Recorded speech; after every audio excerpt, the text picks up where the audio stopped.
Chris, Charge, you're on it. Hard luck. What have you got? One of the things to say about these screws here. This is really useful, though. These screws here at the front, you'll see it'll be obvious on here from the thesis, but they go into the. See you later. Thanks, Charles. They screw into the aluminium buckets that are in here that we've seen. Ah, I saw that. And they screw to the APD panel, so that keeps the whole. Oh, I saw so that. if you tighten this, you're tightening that. So don't be tighten careful this anymore. I don't think it is, but it should be fine. There's two. This is just for a power supply. There's two switches on the back here. This is the switch you want here. There's another switch over there. Oh yeah, there is. That's for a different module, but you'll see on it, only one will light up here.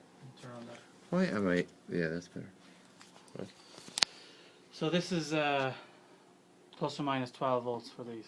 So that's all that is. This guy then here, it powers the LED driver down below. So you come around here. Yeah. So this guy here, we set to 15 volts. plus or minus 15 volts. Mm. So these two switches here, output 1 and output 2, if you switch them out, they switch off and it shows you the current maximum that you've set. So you can change the current maximum by turning this knob here.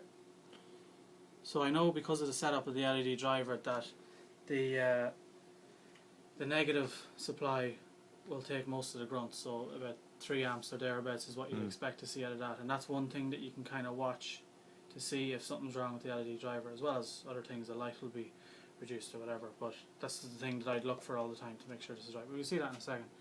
So to turn them on then, you turn these two switches on, you can see it's only drawing 30 milliamps on each, so that's the power of the circuit's taking over. The circuit's taking over. So here's then the so that's powering your LED driver. So that's coming down here. This is the cable that's coming in here. Yeah. Now you want to probably change this to a thicker cable. Remember we said that. I never did that because that's carrying 3 amps. Yeah. Yeah. But then in here they split in this box. They split into 4 sub circuits, and each of those sub circuits have power 3 LED drivers. Yeah. So that's in here. So these two cables then, this cable here with the black are the outputs, so they go to the LEDs here. You can see them all here. So they're not on at the minute because we don't have them turned on. Yeah. The grey cable here then, the inputs are what's coming from the National Instruments kit. But before that, here. So before that they go into this. This is just a BNC break. It's straight 1-to-1 BNC breakout. So it goes from this 37-way D connector to give individual outputs on all these. So they then go to the National Instrument breakout box. So you have a lot of wires here. So you've probably room for change there, but they go into these two breakout boxes, and you'll see that they're listed. Where is it? The numbers should be at the top in there. You see A. Yeah, that's right. A1, A122. So AI, I think, is analog input. Yeah. Sorry, yeah, it's AI. Yeah. 1622. Yeah. Sorry, analog output. Sorry, yeah. AO. Yeah, should be AO. Yeah. Oh, sorry, the wrong side then. Yeah, AO. Yeah. Yeah. So AO analog output 1, 2, 3, 4. I think it might start from 0, does it? So you'll see it. So that'll be the first one, yeah. AO analog output 0. And again, analog out. How do you set it to be? How does it know what it's set to be? I think you can change that in software. Yeah. Yeah. Okay. But you shouldn't have to worry about that. Yeah. So they go down to this out of these National Instruments BNC breakout, and these have noise shielding and all that kind of thing. But they come in here into this analog output card. So the top one here, as far as I know, is from the one with only 8 connections on the bottom. So you see down here the breakout box here. It's kind of like the master one. It has 8, but then it has a load of different triggers and things that you can use as well. And this one here is just a simple, just a breakout box. So, analog out. So the top cable, you'll see here it actually listed AO 13-bit. Yeah. So these are the 2 breakout boxes coming here. Well, it says A output 0 to 7 and digital. So the triggers, etc. seems to be this bottom one.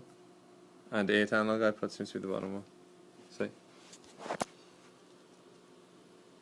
Oh, okay, yeah. Yeah, it's the bottom one. You're right, yeah. Cool. Let's make sure I have that right, actually.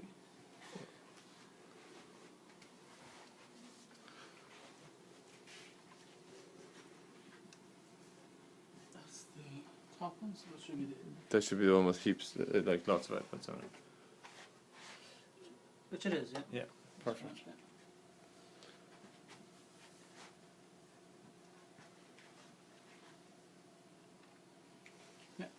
That's fine. So Good. that's pretty much all on hardware you have to. Yeah, worry that about, is. That's pretty cool. So let's fire it up. Yeah. So they're turned on. So you switch on the computer. Oh yeah, important thing was you might need to switch off that software for the time being.